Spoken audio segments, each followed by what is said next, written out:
Alright, got to wind back this caliper here on an R50, a 2002 R50 MINI.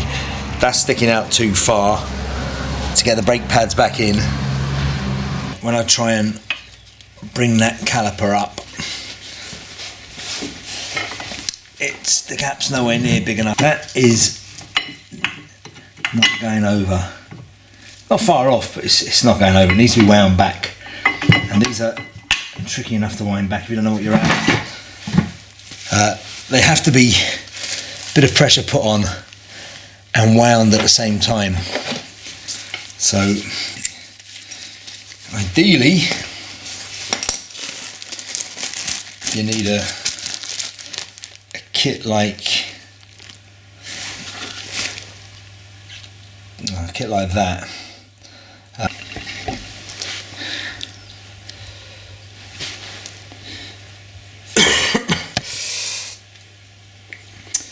So that's got all the various bits there. Now, I'm trying to remember, this is the driver's side, so the offside rear I'm working on. And I think they wind in clockwise. Right, so this is the right hand brake winder. These are magnetic. Put that on like that. So they go on like that, and then these two here should be the right width apart for the mini calipers. I'll just give that a test first. Yeah, it looks like it's going to be fine. So I'm going to pop that through here like that. Pop that into there. Needs to be wound back a little bit. I think the calipers wind in the direction of the wheel. So here on this side of the car, the wheels go clockwise as the car goes forwards. I'm hoping these wind the same way. 6.5 hours later. I'm just going to test the little thing again, just to make sure that's going in the right, in case that's just off. Do you know what? That's the one that usually fits the minis.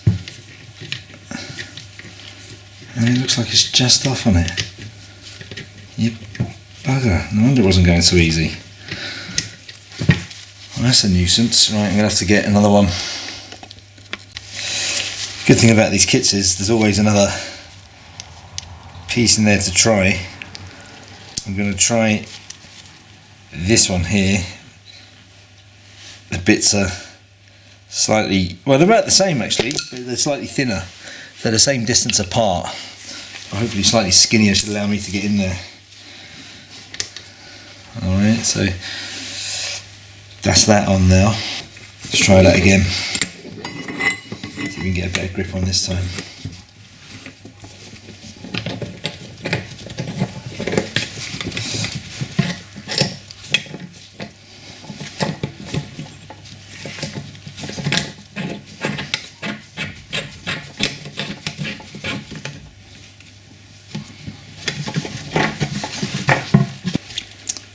So that's where it's sticking out, so I'm just going to try and get it in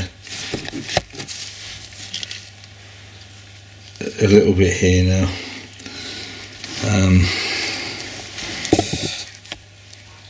Let's see how we get on.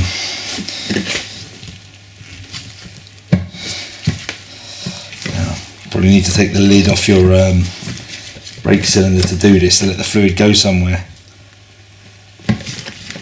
That's still very tight.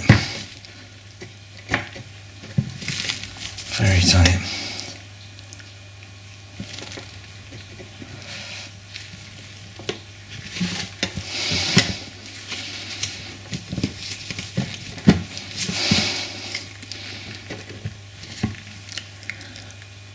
Wow.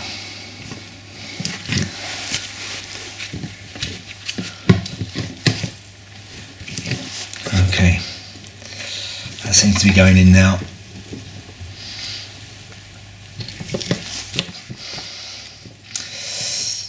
I don't know, be careful of that rubber there, I don't want to damage it. take that off and have a look. That seems to have twisted in.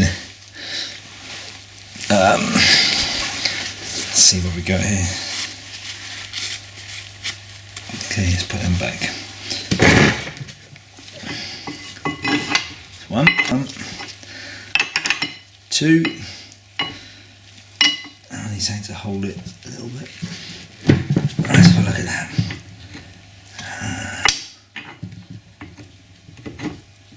Oh, it's close.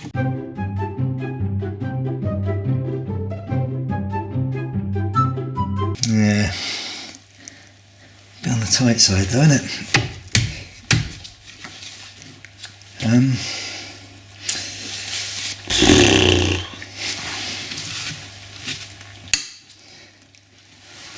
Let's have a look, see if we can get the thing in the top. So, driver's side, the calipers have to twist and push clockwise in order to go in to make a gap big enough for your brake pads.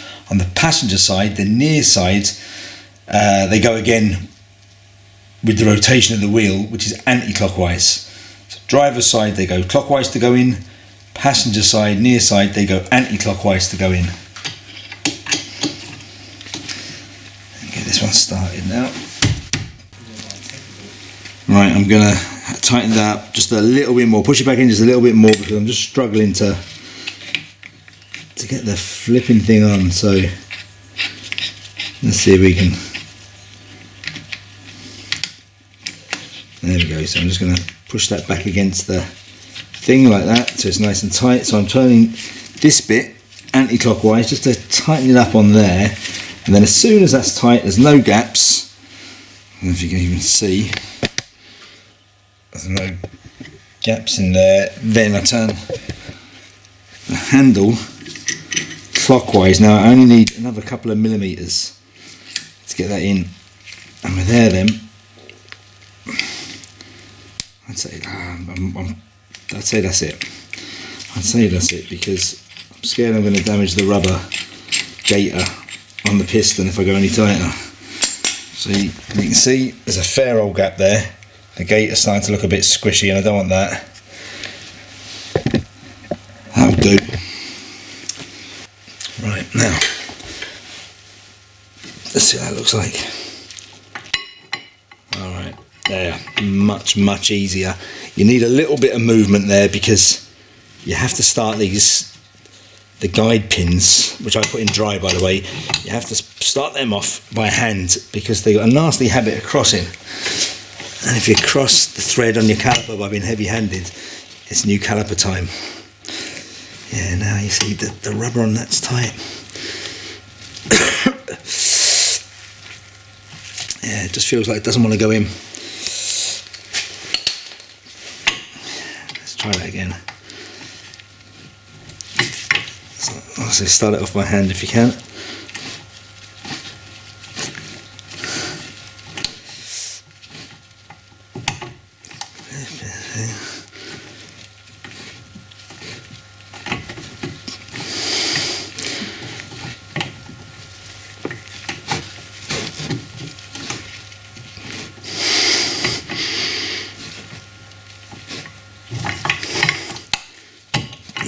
Still not catching. This is the problem with the flipping things. They're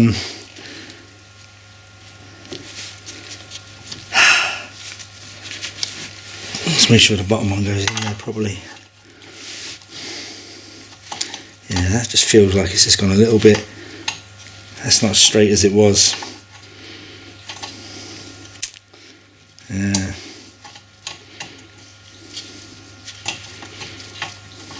Yeah. So that's crossed ever so slightly, I'd say.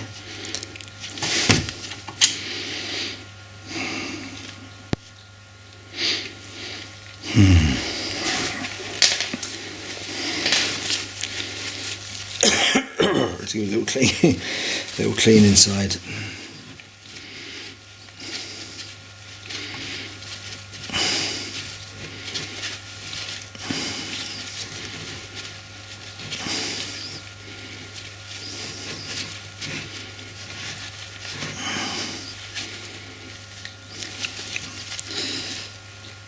I'm just going to push that out and make sure that the one I'm trying to... You bugger. So make sure the one I'm trying to use... Yeah, you see, this is not starting nice. Not starting nice at all. There, now, it definitely goes in. That's it in the whole way, there. But it's when the rubber's gripping it, it just doesn't start nice.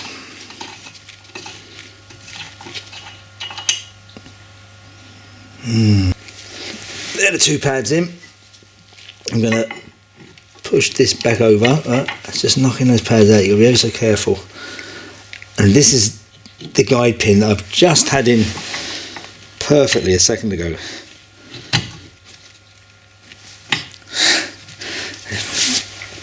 Bloody thing doesn't want to twist now though. Let's just try it, finger tight.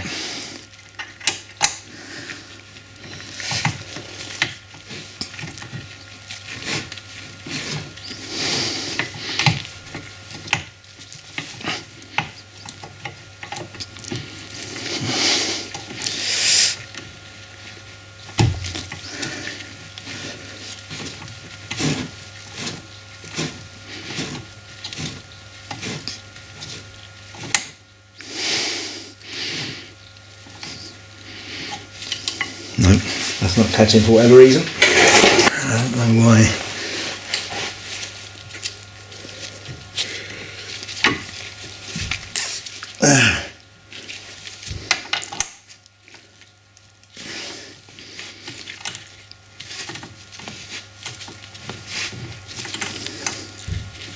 It's twisting again now.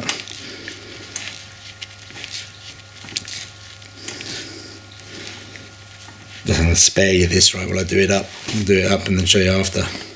Alright, these little guide pins I'm just doing to 30 Newton meters. That's it. That's more than tight enough. Put them in dry. 30 Newton meters. Don't forget to put the little rubber dust caps back. Hang on, I'll do that. Now, it'll be a little loose to begin with until you've given the brake pedal a good few pumps. Also, don't forget to put back the little caliper retainer. It goes just here. There's two holes. There and there. Let's make sure that it's finger tight. It's fine. There's nothing else to do there. It'll look a little bit loose, like I say, till you pump the pedal a few times. I'll just do that. I don't know if it makes any difference. Now,